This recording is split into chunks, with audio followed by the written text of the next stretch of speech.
Hi, my name is Robert. This video is designed to give you step-by-step detailed instruction on completing the task at hand.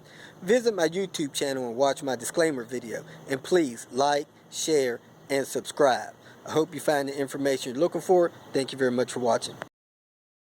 In this video, I'm going to clean my can filter. I have a paper filter in my car for the time being, so I can afford to leave this out a day or two. The paper filter is just temporarily.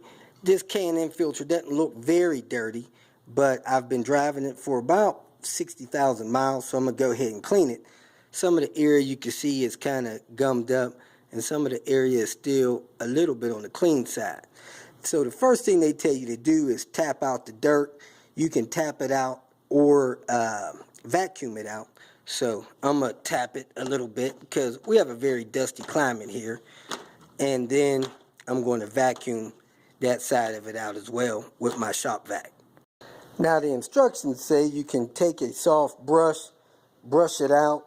If it doesn't look like it really needs to be deep clean, go ahead and re-oil it and put it back in. But since I have some grime in it, I'm going to go ahead and deep clean mine. So I'm going to take my vacuum cleaner brush, brush it off, and then it says to spray liberally with the can filter cleaner. It specifically says cleaning hints. Cleaning hints. Do not use gasoline cleaning, no steam cleaning, no caustic cleaning solutions, no strong detergents, no high pressure car wash, no parts cleaning solvent. Any of these no's can cause harm to the gauze filter medium, plus shrink and harden the rubber end caps.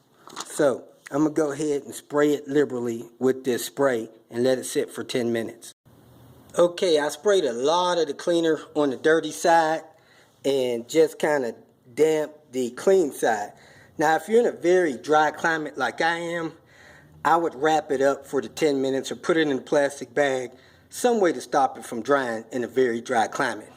And in 10 minutes from now, I'm going to rinse it out with soft flowing cool water from the clean side, it says. So let me go ahead and let that sit for 10 minutes. Okay, I wrapped it up in a little shopping bag. I'm going to start my little timer on my phone, and 10 minutes from now I'm going to rinse it out. Okay, I took the water hose and put it on the shower setting and rinsed off the top. I actually rinsed off the top for about 30 seconds. I flipped it over and rinsed down the bottom on an angle, and then I flipped it over and rinsed off the top for about 3 or 4 minutes. Then I'm shaking it off to shake the excess water out, but as you see, the filter is now gray, no longer red, and it looked like it did get all of that dirt out of those crevices. So I'm going to set the filter out here in this dry New Mexico weather. It'll probably be dry 2 or 3 hours, and then I'll come back and oil it. Okay, now that the filter is thoroughly dry, in a lot of cases I'd recommend people doing it overnight, the oiling instructions say that you should take the oil bottle.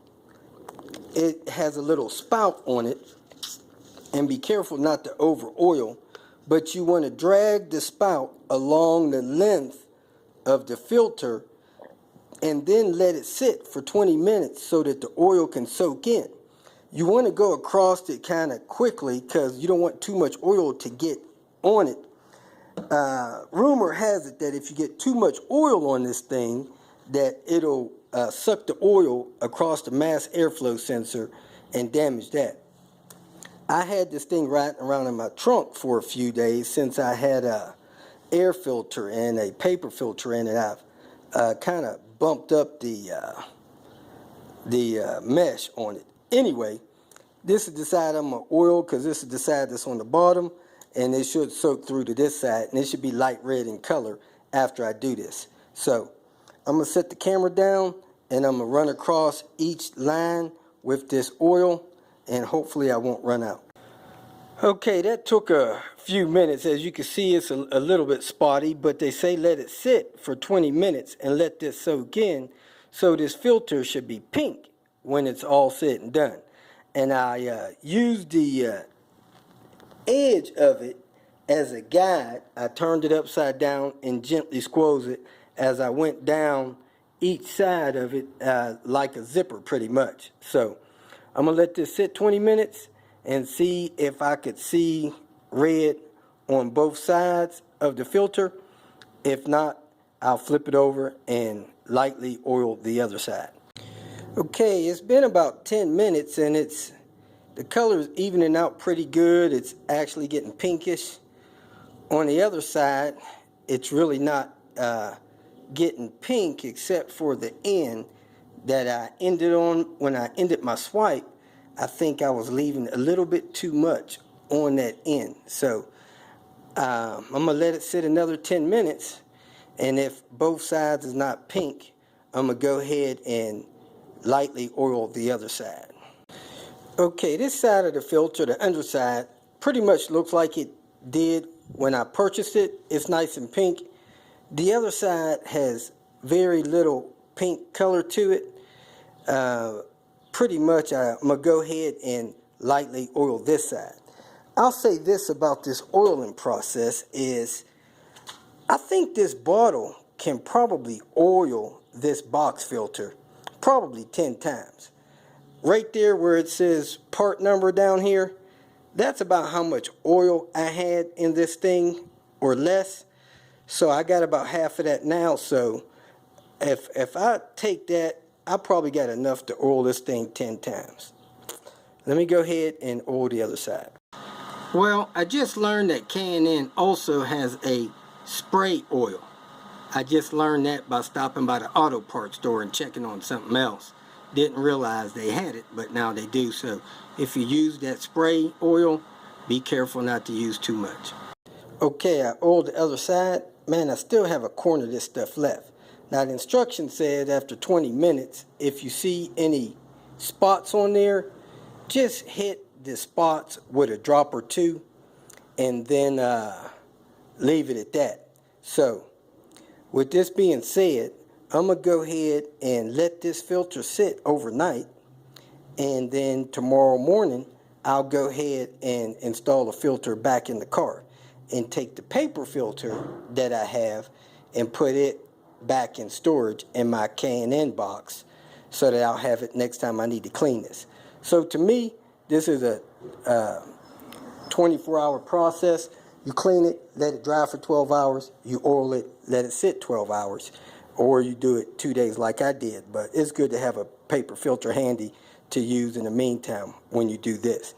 I think people that have issues probably over oil, like many have said, and they probably try to rush it and not let the material soak up the oil before they install. Okay, I was ready to install my K&N filter, and I noticed that there was some oil droplets on the metal screen portion, the top side of the air filter, and of course I didn't want that to get sucked over my mask, so I rubbed the top of the filter with a rag to absorb any of those oil droplets that might have been stuck on the metal screen mesh. So I'm going to go ahead and install it. So if you have any questions, go ahead and post them. If you feel that this information was beneficial, please like it and share it with your social media friends. You can also subscribe to my channel so that you can get notification of future videos that I post. Visit my channel. I have all types of do-it-yourself videos there. You can leave questions here and I'll try to respond to them as quick as possible. You can also visit my website at robertspinner.com. Thanks again for watching.